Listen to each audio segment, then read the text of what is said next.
जब सचिवालय के पास यह पता नहीं है कि किस सब्जेक्ट में कितना वैकेंसी हमसे मांगा जा रहा है और किस सब्जेक्ट में कहाँ जाने वाला, किस जिला में जाने वाला क्या वैकेंसी है, और वहाँ से रिप्लेस करके जहाँ से आना चाहता है वहाँ जाने वाला कितना है, जब समयक रूप से यही उसके पास नहीं है तो कोई ऐप गैप वैप क्या कर लेगा।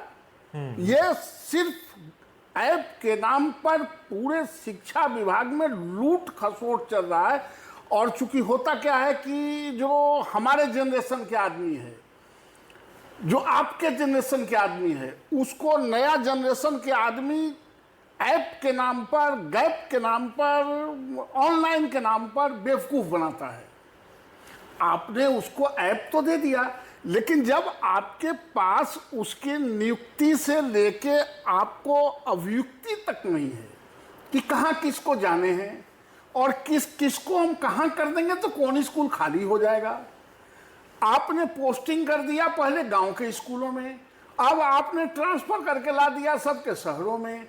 गांव के स्कूल खत्म हो रहे हैं तो क्या गांव के बच्चे नहीं पढ़ेंगे? तो इस अच्छा, जिनको पति पत्नी के आधार पर करना था उसको आपने किया नहीं। दूरी के आधार पर जो 400 किलोमीटर, 500 किलोमीटर, 300 किलोमीटर दूर थे उसको आपने किया नहीं। आप सब गड़बड़ घोटाला करके और लोगों को बेवकूफ़ बनाते रहे। उनको ये पता नहीं है कि शिक्षा विभाग में चपरासी में काम करने वाला भी कोई आदमी बेवकूफ़ तो नहीं है।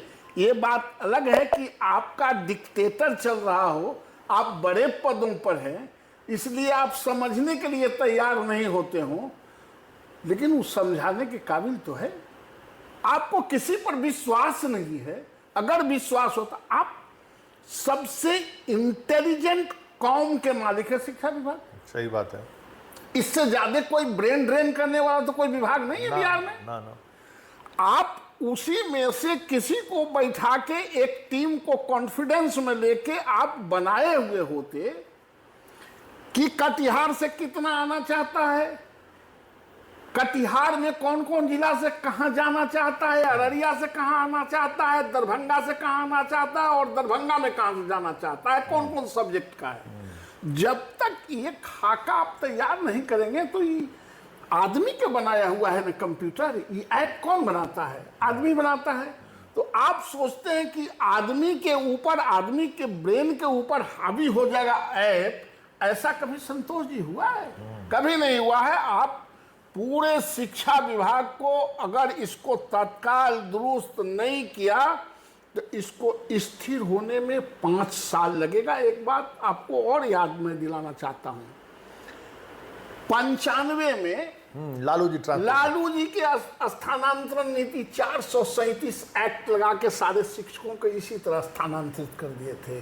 भभुआ से नालंदा, नालंदा से आरा, सासाराम से पटना, पटना से नालंदा, भभुआ, सासाराम, आरा, बक्सर, सारा स्कूल चरमरा गया और हम लोग जूझते रहे।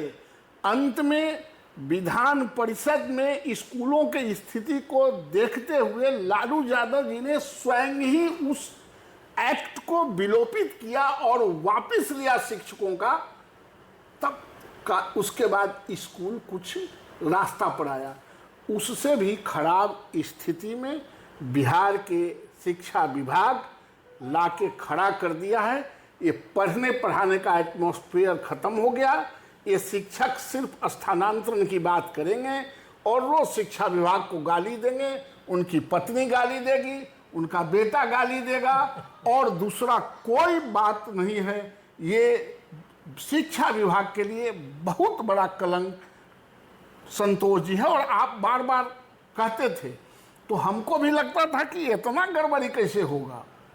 कोई ऐप बनाया है तो होशियार आदमी है, सब पढ़ा लिखा होशियार आदमी है, लेकिन सबके होशियारी भुला गया और सरेंडर कर गए। कहते क्या है, आप लोग 10 आदमी मिल के पारस्परिक म्यूचुअल आप अंडरस्टैंड। अच्छा ये बताइए तो कि जिसको कटिहार से, अररिया से आना है गांव के स्कूल से दरभंगा में, तो दरभंगा से वहां जते कटिहार में कोई कहां से मिलेगा?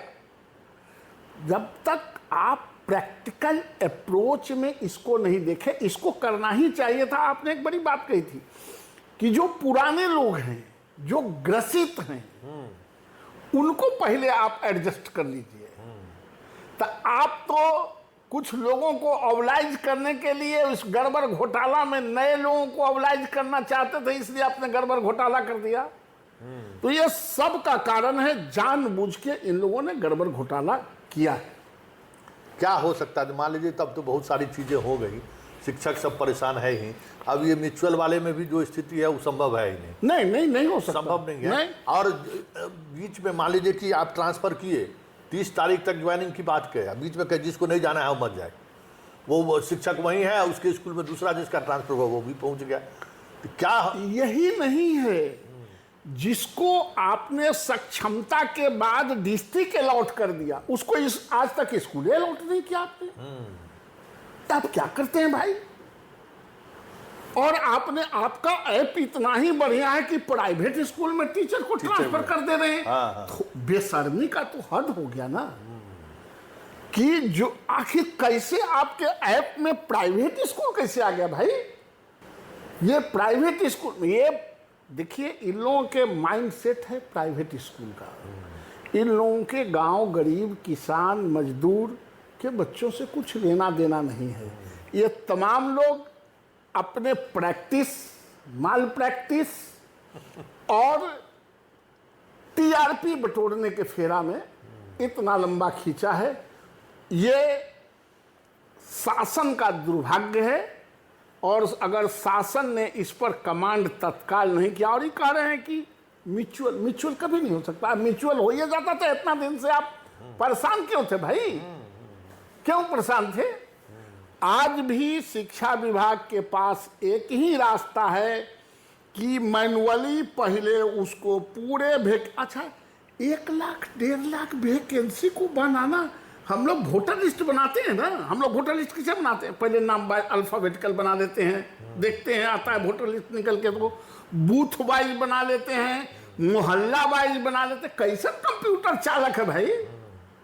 ये कैसा कंप्यूटर बनाने वाला है कि तुमको यही नहीं पता चल रहा है कि हाई स्कूल में कौन है, प्राइमरी स्कूल में कौन है, सरकारी स्कूल में कौन है, प्राइवेट स्कूल में कौन है, कौन दूरी के आधार पर मांग रहा है, कौन अपने जिला में स्वर्ग में जाने के लिए मांग रहा है। इतना भी जिसको आइडेंटिफाई करने का हैसियत नहीं है, इसका मतलब कि ऐप के नाम पर आप लूट खसोट कर रहे हैं। होता क्या है, आज यूनिवर्सिटी में भी सब जगह ये ऐप के माध्यम से और उसको क्या कहते हैं ऑनलाइन के माध्यम से एडमिशन होने लगा है। पटना के लड़का लड़की मांग किया कि हमरा पटना में शहर में दे दीजिए, उसको दे दिए पालीगंज। अब पालीगंज में तो जाएगा नहीं, गरीब के बाल बच्चा है, बड़ा पालीगंज में डेरा लेके पढ़े लायक रहती है, तो उत्तर प्रदेश से मैं आज दिल्ली में ना चल जाता है कि तोरा कन पढ़तवा।